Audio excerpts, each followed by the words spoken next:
ઉજ્જૈન નગરમાં ચંદ્રસેન થયા છે. એક દિન સવારનો સમય હતો. રાજા ચંદ્રસેન શિવાલયમાં બેઠા બેઠા ભગવાન શિવનું પૂજન કરતા હતા. ગામની એક ગોવાલણ જે મહાદેવની પરમ ભક્ત હતી, ગાયો ચરાવનારી, ગાયોનું પાલન કરનારી આ ગોવાલણ પોતાના નાનકડા દીકરા શ્રીકરને આંગળી પકડી અને સાથે મહાદેવનું દર્શન કરવા લઈ જાય છે. અને ખૂબ મારી માતાઓને પ્રાર્થના, તમારા બાળકોને શિવાલય લઈ જાઓ, રામજી મંદિરે લઈ જાઓ, દર્શન કેવી રીતે કરાય, પગે કેવી રીતે લગાય, પ્રણામ કેવી રીતે કરાય, પ્રાર્થના કઈ રીતે કરાય, કઈ રીતે સ્તુતિ કરાય, કઈ રીતે ભગવાનને યાદ કરાય, કઈ રીતે પ્રભુ પ્રાર્થના કરાય, કઈ રીતે યજ્ઞો કરાય, આ બધું આપણા બાળકોને આપણે આપવું પડશે. અવસર તો નહીં મળે આપણને, પણ ક્યારેક જો કે પ્રતિબંધ છે ત્યાં તમને જવા જ ન મળે. આપણા ભારત દેશની રહેલા મદ્રેસાઓની અંદર તેના બાળકોને કઈ રીતે ટ્રેનિંગ આપવામાં આવે છે. આપણને તો જો પ્રવેશ નિષેધ છે, પણ કઈ રીતે તેના બાળકોને ટ્રેનિંગ આપે છે એ આપણા સુધી પહોંચતું જ નથી ને. પણ દુઃખદ છે કેટલું ધર્મ જનૂન ભરવામાં આવે છે. રોજ ગોવાલણ પોતાના બાળક શ્રીકરને મહાકાલેશ્વર લઈ જાય છે. માં જેવી રીતે દર્શન કરી ત્યારે શ્રીકર નામનો ગોવાળ મહાદેવનું દર્શન કરે છે. માં જેવી રીતે પગે લાગેલી ત્યારે શ્રીકર મહાદેવને પ્રણામ કરે છે. માની આંગળી પકડીને ભગવાન મહાકાલેશ્વરને પરિક્રમા કરે છે, શિવાલયની પરિક્રમા કરે છે. માં જેવી રીતે મહાદેવ સાથે પ્રાર્થના કરી ત્યારે શ્રીકર પણ માને જોઈને પ્રાર્થના કરે છે. અને શિવાલયમાંથી કઈ અવાજ બહાર આવી રહ્યો છે. શ્રીકર નામના ગોવાળે પૂછ્યું કે માં, અંદરથી અવાજ કોનો આવે છે? અત્યારે ગોવાલણે કહ્યું કે બેટા શ્રીકર, આપણા નગરના રાજા છે ને ચંદ્રસેન, એ ભગવાન મહાકાલેશ્વરના પરમ ભક્ત છે. તેથી મહાકાલેશ્વર મહાદેવના શિવાલયમાં બેસીને નિરંતર મહાકાલેશ્વર મહાદેવની સ્તુતિ કરે છે. અને સાંભળ બેટા શ્રીકર, આપણું નગર એટલું બધું સુખી સંપન્ન છે, સૌનું આરોગ્ય છે, કોઈના જીવનમાં કલેશ નથી, કોઈના જીવનમાં દુઃખ ને, આ નગરમાં કોઈ પ્રત્યે રાગ દ્વેષ ઈર્ષા કે વેરવૃત્તિ નથી. એવું આ દિવ્ય નગર છે, સ્વર્ગ કરતા પણ સુંદર આપણું ઉજ્જૈન નગર છે. અને ઉજ્જૈન નગરની દિવ્યતા, ભવ્યતા, સુંદરતા એ આપણા રાજા ચંદ્રસેનની શિવ ભક્તિનું ફળ છે. આ માતા ગોવાલણ પોતાના બાળક શ્રીકરને સમજાવે છે કે બેટા, આ મહાદેવની ભક્તિ કરે છે ને આપણો રાજા, તેથી આપણે સૌ બહુ સુખી છીએ. આ શિવ ભક્તિનું ફળ છે બેટા. મહાદેવની ભક્તિ કરવાથી ભગવાન મહાદેવ બધી જ કામનાઓ પૂર્ણ કરે. એમાં સાચે બધી જ કામનાઓ પૂર્ણ કરે. હા બેટા, ધન નિર્ધન કો દેત સદાઈ, નિર્ધન લોકોને ધન આપે. પુત્ર હિનકર ઈચ્છા કોઈ બેટા. વિદ્યાર્થી લભતે વિદ્યાધનાર્થી લભતે ધનમ, પુત્રાંથી લભતે પુત્રાન. જેના મનમાં જે કામના હોય બધી જ કામનાઓ ભગવાન મહાકાલેશ્વર પૂર્ણ કરે. બેટા શ્રીકર સાંભળ, જો સાચા હૃદયથી મહાદેવની ભક્તિ કરીએ ને, ભગવાન મહાદેવ દર્શન પણ આપે છે. એમાં સાચે ભગવાન મહાદેવ દર્શન આપે તો ભગવાન મહાદેવ દર્શન આપે ત્યારે ભગવાન મહાદેવ કેવા હોય? ત્યારે આ માતા ગોવાલણ પોતાના પુત્ર શ્રીકરને આગળ મહાદેવના રૂપનું વર્ણન કરે છે. જટા, ભાલચંદ્ર, ત્રિનેત્ર, ગંગધારા, પન્નગ ભૂષણમ, સર્પોને ધારણ કરેલા, ત્રિશુલ અને ડમરુ, મૃગચર્મ, અંગ પર ભસ્માંગ, આવા ભગવાન મહાદેવ છે. આવા ભગવાન મહાદેવનું સુંદર રૂપ છે, પ્રસન્ન મુખમુદ્રા છે અને ઉદારતામાં શ્રેષ્ઠ છે. મહાદેવની પાસે માગનાર બોલે બેટા શ્રીકર, ભગવાન શંકરજી જો સાચી ભક્તિ હોય તો ભગવાન મહાદેવ મળે બેટા, અને ભક્તો તેની સાથે મળે. હે બેટા, ખરેખર આ બેટા મળે. અને શ્રીકરને માની વાત દિલમાં સ્થિર થઈ ગઈ છે અને શ્રીકર નામનો ગોવાળ મહાદેવનો પરમ ભક્ત બને છે. અને માએ શિવ ભક્તિનું સુંદર માર્ગદર્શન કર્યું. બેટા, મહાદેવની ભક્તિ કરવાથી ભવ પેરો ઠળે બેટા. રોજ માની સાથે શ્રીકર નામનો ગોવાળ મહાદેવનું દર્શન કરવા આવે છે. સમય જવા લાગ્યો, કિશોર અવસ્થામાં પ્રવેશ કર્યો. હવે શ્રીકર મોટો થયો છે. માં કહે, બેટા મારી આંગળી છોડ તું, હવે તું સ્વતંત્ર તારો જીવન જીવ.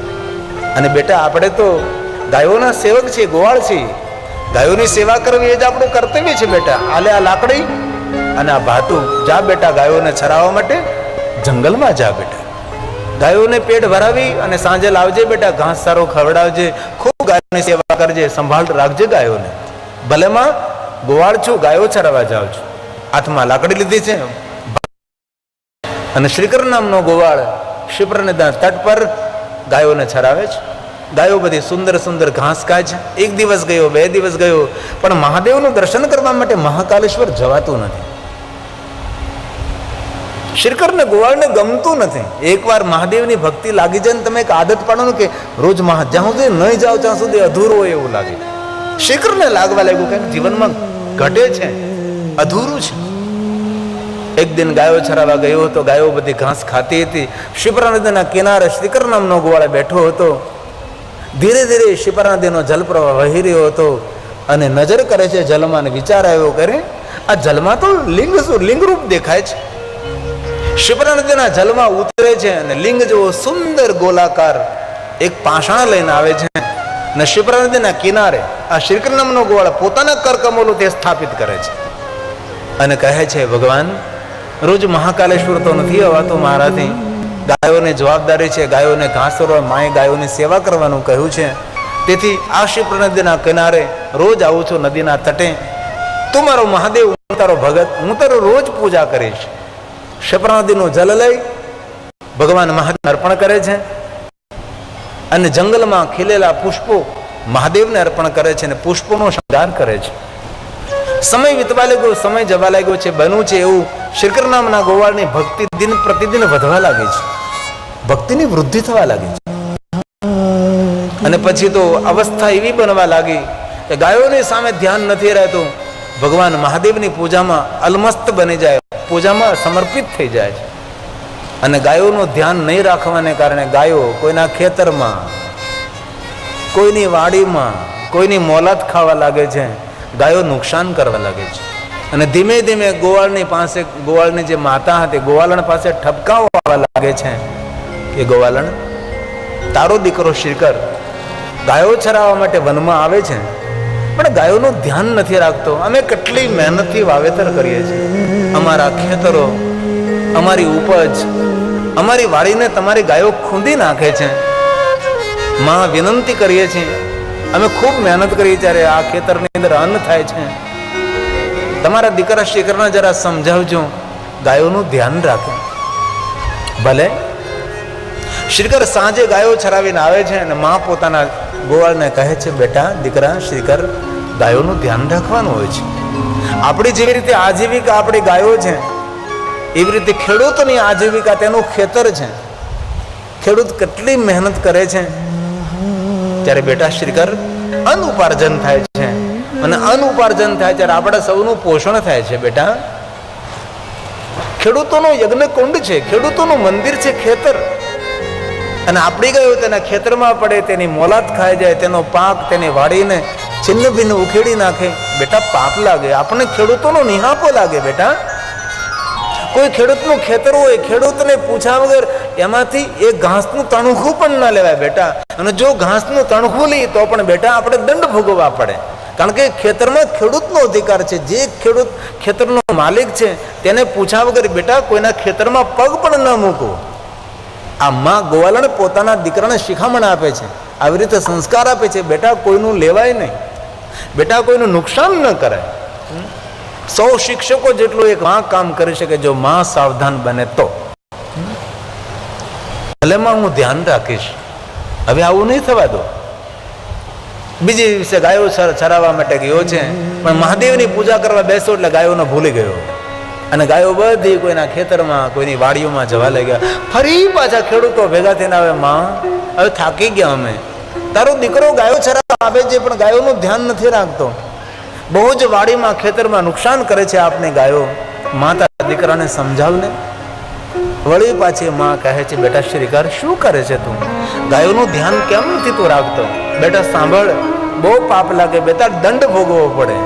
ત્યારે હવે આ માં પોતાના દીકરા શ્રીકરને દ્રષ્ટાંત આપીને સમજાવે છે. આપણી માતાઓ આપણે વાર્તાઓ સંભળાવતી હતી. ખુલ્લા આકાશમાં ખાટલો પાથરીને સૂતા હતા, ગાડલા તો હતા નહીં, ગોદડા પાથરીને સૂતા હતા, આકાશના તારાઓને ગણતા હતા, અને માં માથા પર હાથ ફેરવતી હતી અને માં વાર્તા કહેતી હતી. અને વાર્તાઓ કેવી હતી? તે વાર્તામાંથી કાંઈ માર્ગદર્શન મળે, પોતાના બાળકને કાંઈ સૂઝ અને સમજણ મળે.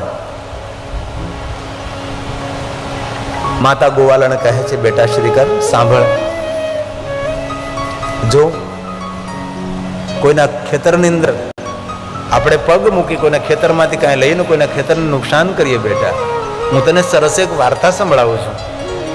ગોવાલન કહે છે, શ્રીકર એકવાર શિવ અને પાર્વતી નંદી પર સવાર થઈને વિચરણ કરવા નીકળ્યા.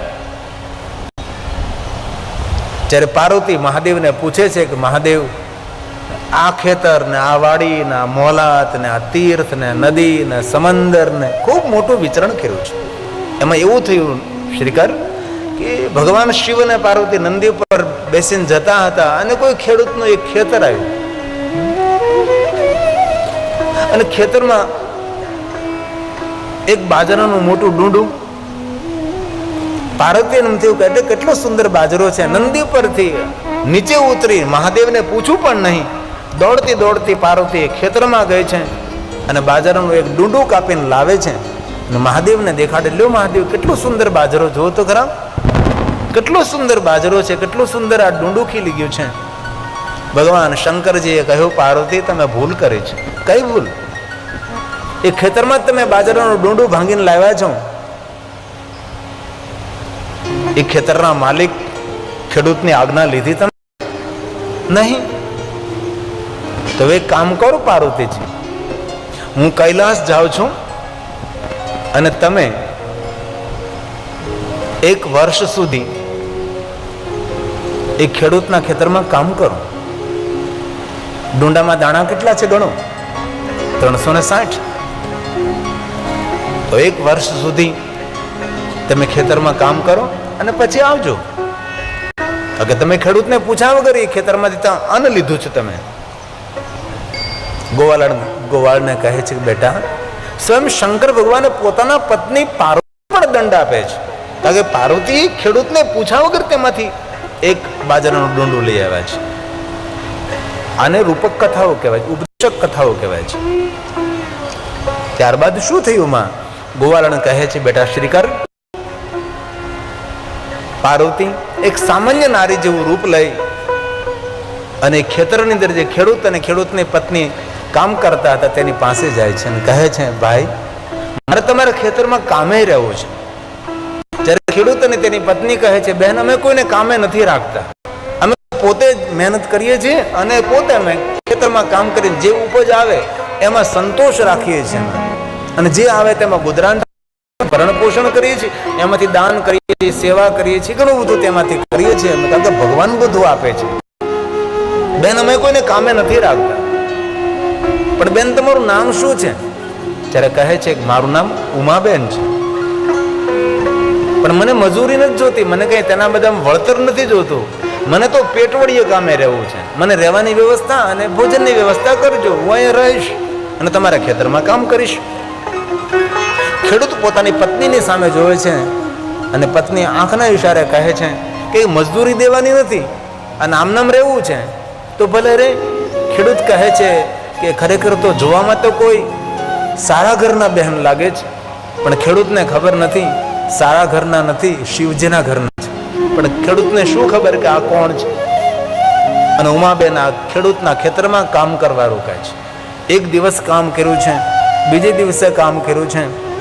ખેડૂતની પત્ની કહે છે, આ બહેન તો બહુ સજ્જન અને સારા માણસ છે. ખબર નથી ખેડૂતને ખેડૂતની પત્નીને કે સાક્ષાત ભવાની માતા પાર્વતી છે. એ ભૂલ કરી છે તેનું વળતર આપવા માટે આવે છે.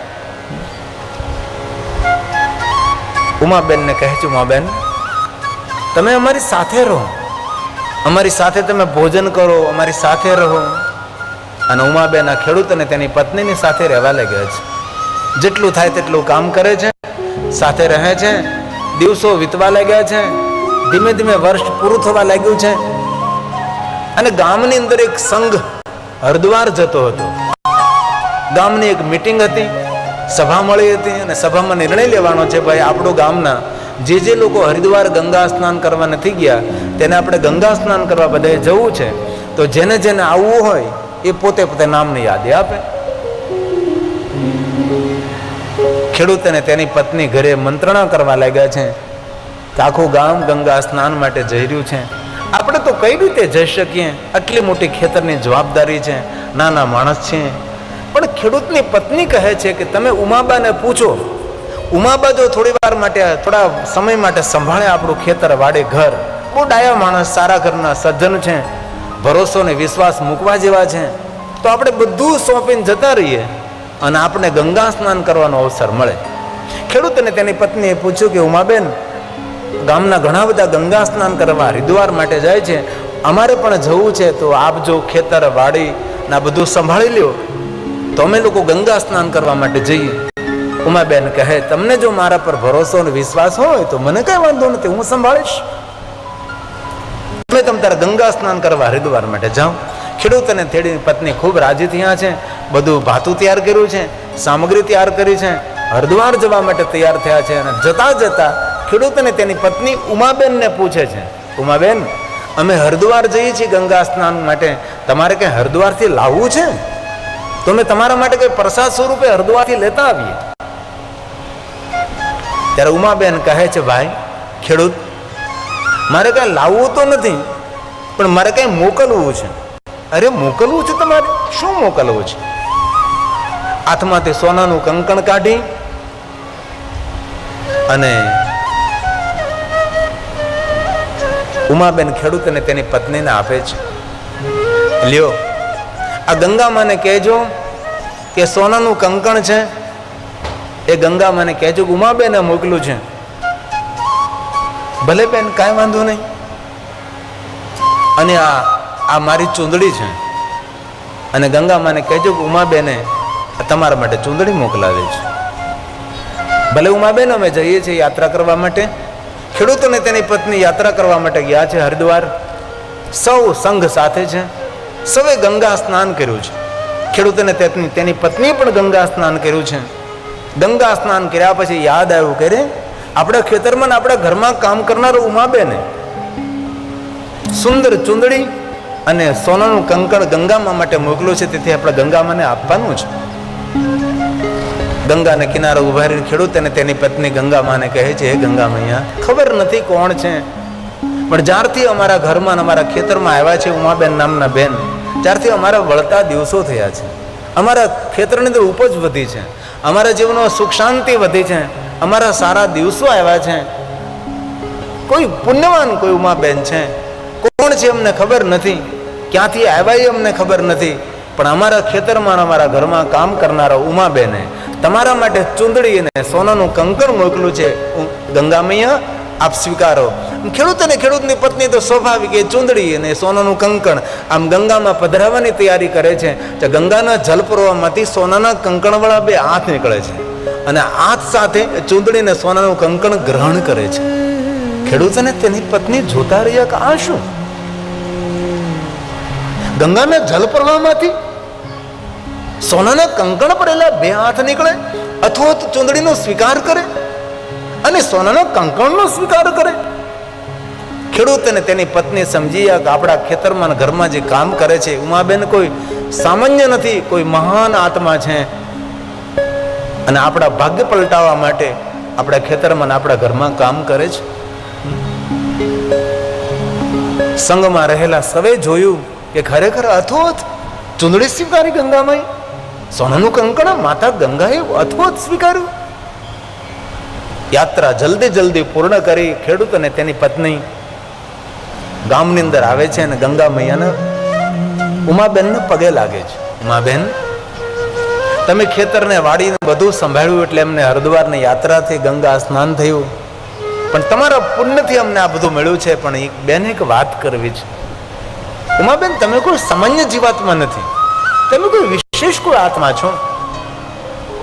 જ્યારથી તમે અમારા ઘરમાં અને અમારા ખેતરમાં આવ્યા છો ત્યારથી અમારું ભાગ્ય ઉજળું થયું છે, અમારા ભાગ્ય પલટાણા છે, અમારા દિવસો સારા આવ્યા છે. ઉમાબેન, બેન એક વાત કહેવી છે. તમે જે ચૂંદડી ને સોનાનું કંકણ આપ્યું હતું કે ગંગા મૈયાને કહેજો ઉમાબેને મોકલ્યું છે, તો અમે ગંગાના જલપ્રવાહમાં ચૂંદડી ને સોનાનું કંકણ પધરાવી રહ્યા હતા. અંદરથી સુવર્ણના કંકણ પહેરેલે બે હાથ અંદરથી ગંગાના જલ પ્રવાહમાંથી બહાર નીકળે છે, અથવા તો ચૂંદડી ને કંકણનો સ્વીકાર કર્યો છે. એના ઉપર તમને જાણ થઈ છે તમે કોઈ મહાન આત્મા છો. ઉમાબેન વાતને ટાળવાનો પ્રયાસ કરે છે અને કહે છે, ભાઈ ખેડૂત, એ તો તમારો ભાવ હોય ને એવો ભાસ થયો હોય તમને. ગંગાના જળ પ્રવાહમાંથી થોડા બે હાથ બહાર નીકળે ન તો થોડી ચૂંદડીનો સ્વીકાર કરે. એ તો તમને એવો ભાવ હોય એટલે ભાસ થયો હોય છે, એવું ના હોઈ શકે. વાતને ટાળી દીધી. ખેડૂત અને તેની પત્ની કહે છે, જે હોય તે ઉમાબેન, પણ અમે હાથ જોડીને તમને કહીએ છીએ કે આજથી તમારે ઘરમાં પણ કામ નથી કરવાનું, તમારે ખેતરમાં પણ કામ કરવા નથી જવાનું. તમે જે કહો તે, પણ અમે તમને ઓળખી ગયા છીએ. કોઈ મહાન આત્મા આપ અમારા ઘરની અંદર ખેતરની અંદર આવ્યા છો. આજથી તમારે કોઈ કામ નથી કરવાનું. ભલે ભાઈ ખેડૂત, હું ઘરે રહીશ, કામ નહીં કરું. બીજો દિવસ થયો. ખેડૂત બળદગાડું જોડે છે, હાથી લકડા ગાડામાં નાખે છે અને કહે છે તે પોતાની પત્નીને, ઉમાબાની પાસે કઈ કામ ન કરાવ્યો. ભલે વાડીમાં તો કામ કરવા નથી લઈ જવાના, પણ ઘરનું પણ કામ નહીં કરાવતી. એનું ધ્યાન રાખજે, સેવા કરજે. હો, કોઈ સામાન્ય આત્મા નથી, કોઈ મહાન આત્મા આપણા ઘરે આપણા આંગણે આવ્યા છે. ઉમાબેન કોઈ પવિત્ર આત્મા છે. ખેડૂતની પત્ની કહે છે, ભલે તમે ખેતર જાઓ, બપોરે હું તમારા માટે જમવાનું લઈને ભાત લઈને આવીશ. ભલે તું જ ભાત લઈને આવજે. હો, ખેડૂત ખેતરમાં કામ કરવા જતો રહે છે. બપોર થઈ, ઉમાબેનને કઈ કામ કરવા દીધું નથી. બપોર થઈ એટલે ખેડૂતની પત્નીએ ભાત તૈયાર કર્યું છે, જે ખેતર લઈ જવા માટે, ખેડૂતને જમાડવા માટેનું. ઉમાબેને કહ્યું છે કે બેન, તમને કઈ વાંધો ન હોય તો મારા ભાઈને જમાડવા માટે હું જાઉં, આ ભાત આપવા માટે હું જાઉં. એટલે ખેડૂતની પત્ની કહે છે, સાચી વાત છે બેન, ઘરમાં કેટલું ગમે. હું મારા પતિને જમાડવા જાઉં કે તમે તમારા ભાઈને જમાડવા જાઓ, બહુ સારી વાત છે. ભલે બેન, તમે જાઓ. ભાત આપ્યું છે, ઉમાબેનને આપ્યું છે, ને ઉમાબેન ભાત લઈને જાય છે. અને પેલી ખેડૂતની પત્નીને કહે છે, બેન હું જાઉં છું. હો, ખેડૂતની પત્ની કહે કે કાંઈ વાંધો નહીં, જાઓ. પણ ખબર નથી આજ વર્ષનો છેલ્લો દિવસ છે. ઉમાબેન કઈ જાય છે, બેન હું જાઉં છું. હા, જાઓ. ખેતર પોગે છે. ખેડૂત ખેતરમાં કામ કરતો હતો. ઉમાબેનને આવેલા જોવે છે અને અંદરથી દુઃખ થાય છે. કહીને આવ્યો હતો મારા ઘરવાળાને, ઉમાબેનની પાસે કામ નહીં કરાવતી, ખેતર ભાગતી મોકલ્યા છે. જલ્દી બળદગાડું જલ્દી હાથી લકડા છોડે છે અને ખેતરના શેઢે આવે છે. ઉમાબેન, તમે શા માટે ખેતર આવ્યા ભાત લઈને? ભાઈ, મને એમ થયું કે આજે હું તમને જમાડું. ભાત છોડ્યું છે અને ખેડૂતે હાથ મોઢું ધોયા છે, જમવા બેઠો છે. ખેડૂતને બધું પીરસ્યું છે ઉમાબેન ખેતરના શેઠે. અને ઉમાબેન કહે છે, ભાઈ ખેડૂત, આપને જો વાંધો ન હોય તો મારા હાથથી હું તમને જમાડું. પેલો ખેડૂત કહે છે, અરે તમે મારા બહેન છો, તમારા હાથનું જમવું મારું ભાગ્ય પલટાઈ જાય. ઉમાબેને રોટલાનું બટકું ભાંગ્યું છે, થોડું શાક લીધું છે અને ખેડૂતના મોઢામાં આપ્યું છે. ખેડૂતની આંખોમાંથી આંસુ પડવા લાગ્યા છે. ઉમાબેન, તમે સાક્ષાત અન્નપૂર્ણા છો. હવે તમે સાચું કહો, તમે કોણ છો? તમે આ ભોજનમાં રસ કંઈક જુદો છે, મને કંઈક જુદી અનુભૂતિ થઈ રહી છે. ઉમાબેન, તમે સાચું કહો, તમે કોણ છો? તમે કોઈ અરે ના ભાઈ, હું તો સામાન્ય નારી છું, મારું નામ ઉમાબેન છે. લે ભાઈ, જમે. ઉમાબેને પોતાના હાથથી ખેડૂતને જમાડ્યો છે અને ખેડૂત ભોજન કર્યું છે અને કહ્યું છે, ઉમાબેન, આજે જે ભોજનનો સ્વાદ હતો એ ભોજનનો સ્વાદ તો કોઈ દેવલોકનો, કોઈ સ્વર્ગલોકનો સ્વાદ હતો. ઉમાબેને બધા ભાતના વાસણો હરકા કર્યા છે, બાંધ્યું છે ને ગાડામાં મૂક્યું છે. ઉમાબેન કહે ભાઈ આ ભાત તમે ઘરે લેતા જજો, આમાં મૂકું છું બળદ ગાડામાં. ખેડૂત કહે ભલે ઉમાબેન કાંઈ વાંધો નહીં, હું લેતો જઈશ. તો ભાઈ હું જાઉં? ખેડૂત કહે છે આ ઉમાબેન જાઓ. અને વર્ષનો છેલ્લો દિવસ હતો. ખેડૂત સાંજે ખેતરમાં કામ કરીને પોતાના ઘરે જાય છે. આમ તેમ જોવા લાગે, ઉમાબેન દેખાતા નથી. પોતાની પત્નીને પૂછવા લાગે છે ઉમાબેન ક્યાં છે? તો કે બપોરે તમને ભાત આપવા આવ્યા છે ને મને કહીને ગયા હું જાઉં.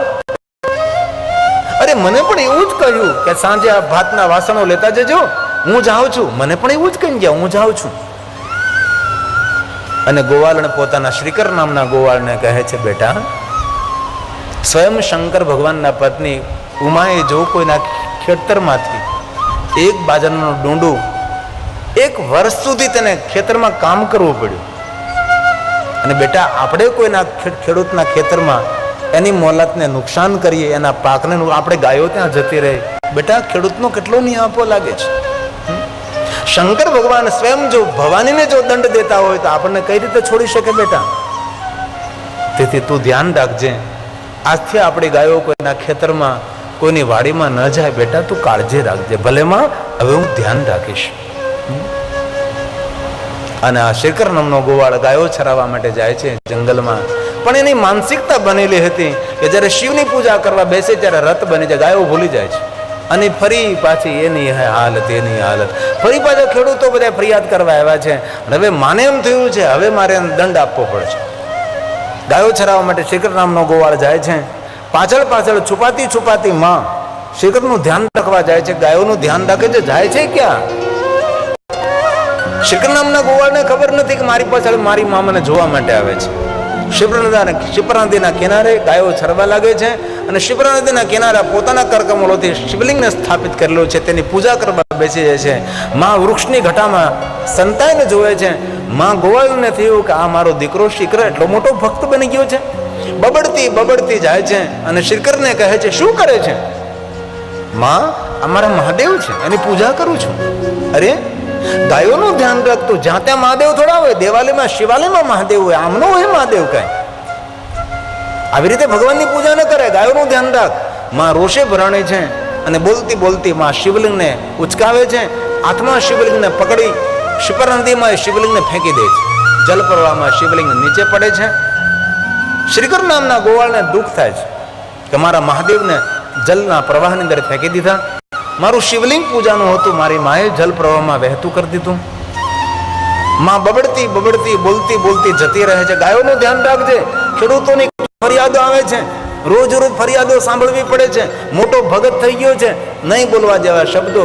ગોવાળને બોલતી બોલતી જતી રહે છે. પણ શ્રીકરને ખૂબ દુઃખ થયું છે કે રોજ જે શિવલિંગની પૂજા કરતો તો શિવલિંગ મારી માએ નદીમાં ફેંકી દીધું છે.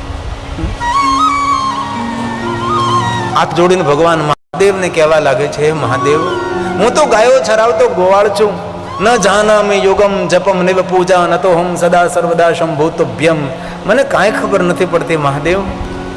મંત્રહીનમ ક્રિયાહીનમ ભક્તિહીનમ સુરેશ્વર, હે ઈશ્વર, હું કાંઈ જાણતો નથી.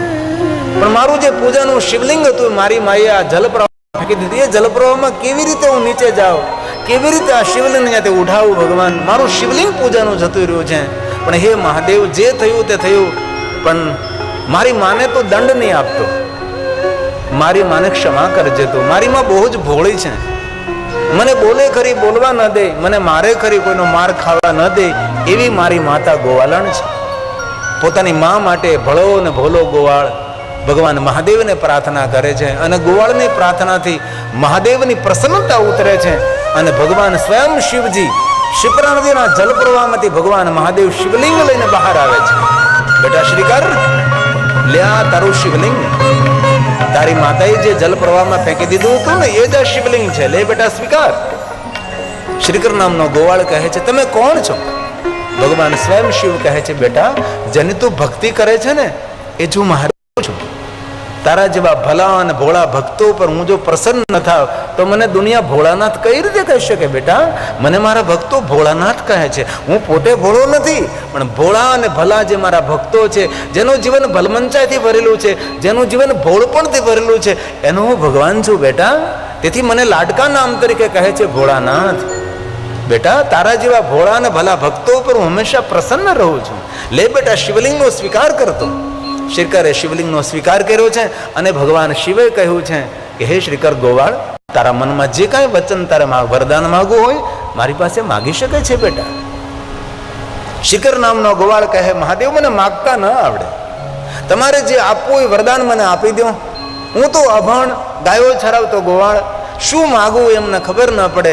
તમને એવું લાગતું હોય કે મને કે આપવા જેવું હોય એવું મને વરદાન આપી દો, હું તમારી પ્રત્યે શું માગું? હું તમારી પાસે કાંઈ માગું ભગવાન અને એમાં મારું હિત, એમાં મારું કલ્યાણ ન હોય અને ભગવાન મારું હિત ન થાય ને અહિત થાય, એના કરતા ભગવાન સર્વના સત્તુને જાણનાર છો, તમે મને જે આપવું એ આપો. ભગવાન શંકર કહે ને તું જે માગે એ તને આપો. શ્રીકર નામનો ગોવાળ કહે ભગવાન મહાદેવ મને માગતા ન આવડે, હું ગાયો ચરાવતો ગોવાળ છું, શું માગવું એને મને ખબર ન પડે. ભગવાન તમે મને આપો, જે તમને એમ લાગે કે આ ગોવાળને આપવા જેવું છે એવું આપી દો વરદાન મને, એટલે વરદાન લઈને હું જતો રહું.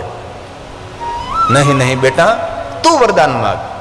વારંવાર મહાદેવજી માગવાનું કહે છે ત્યારે ગોવાળ કહે છે મહાદેવ શું માગું હું? પણ મહાદેવ મારો આત્મા એમ કહે છે કે મારા કુળમાં તમારો જન્મ થાય. મહાદેવ કહે કે માગવાનું કહ્યું નહોતું તો સારું હતું.